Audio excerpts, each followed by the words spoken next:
He was the single most successful investor of the 20th century. Time magazine named him one of the most influential people in the world.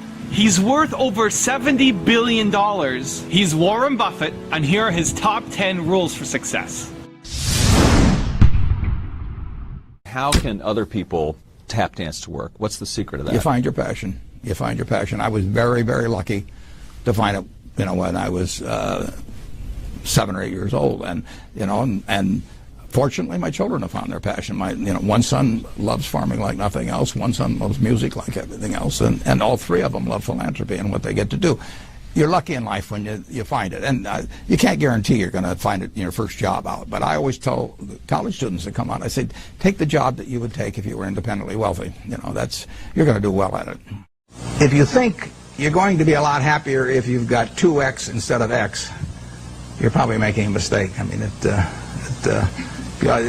you ought to find something you like that works with that, and you'll get in trouble if you think that making 10X or 20X is the answer to everything in life, because then you will do things like borrow money when you shouldn't, or maybe cut corners on things that your employer wants you to cut corners on. Or it just doesn't make any sense. You won't like it when you look back on it. 3 things in hiring people: look for integrity, intelligence, and energy. And he said if the person didn't have the first 2, that the latter 2 would kill them, because if they don't have integrity, you want them dumb and lazy. You don't want them smart and energetic. It never bothered me if people disagreed with what I thought, as long as I felt I knew the facts. I mean, there's a whole bunch of things I don't know a thing about. I just stay away from those.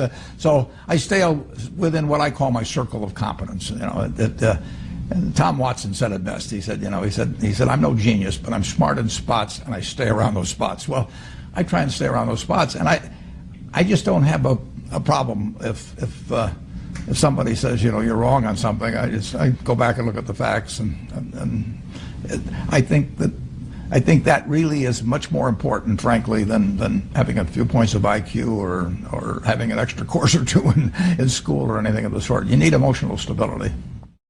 I just read and read and read. I probably read 5 to 6 hours a day. I don't read as fast now as when I was younger, but I read 5 daily newspapers. I read a fair number of magazines. I read 10Ks. I read annual reports, and I read a lot of other things too. So I've always enjoyed reading. I love reading biographies.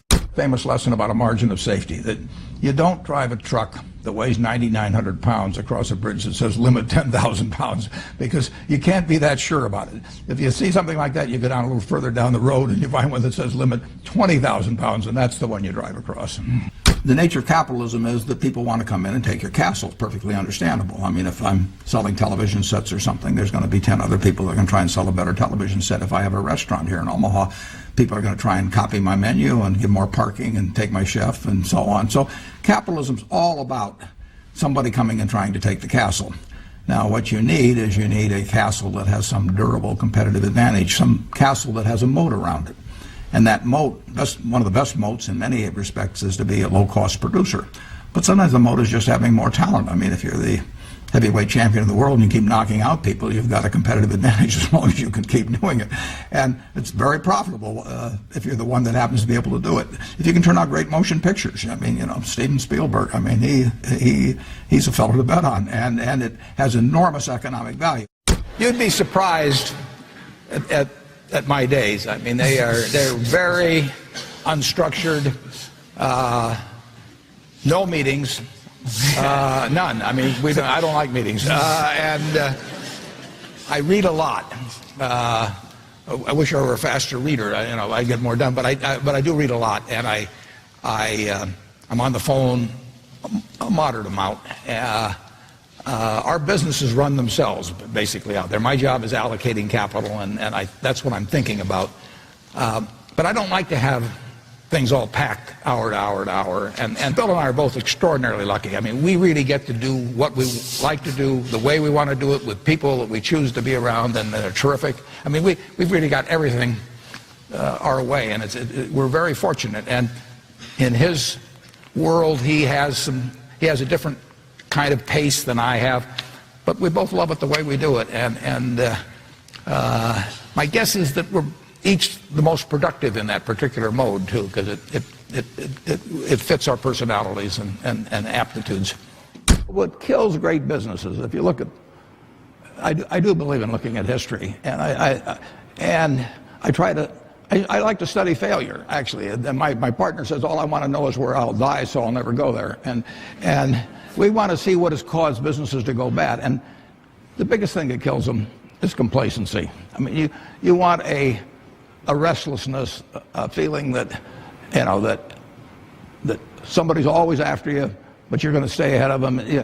You always want to be on the move. And when you've got a great business, you know, like Coca-Cola, which is, there aren't any like Coca-Cola, but you really, the danger would always be that you rest on your laurels. But I see none of that, obviously, at Coca-Cola. But that is the key, to compete the same way when you've got 1.8 billion servings being sold daily as when you were selling, you know, 10 a day. And that restlessness, that belief that tomorrow's more exciting than today, you know, you just have to have it permeate the organization. Who was Ben Graham? He was your primary mentor, model?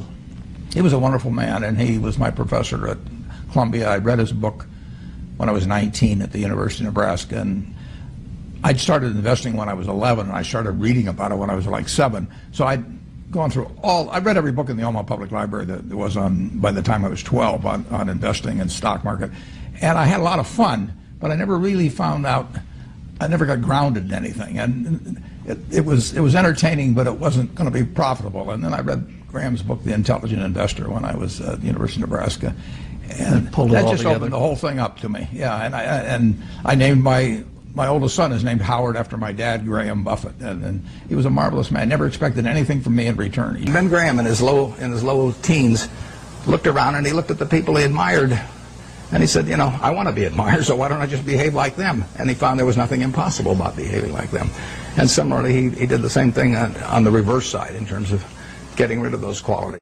You have given a lot of fabulous advice, but what's the best advice that you've ever received?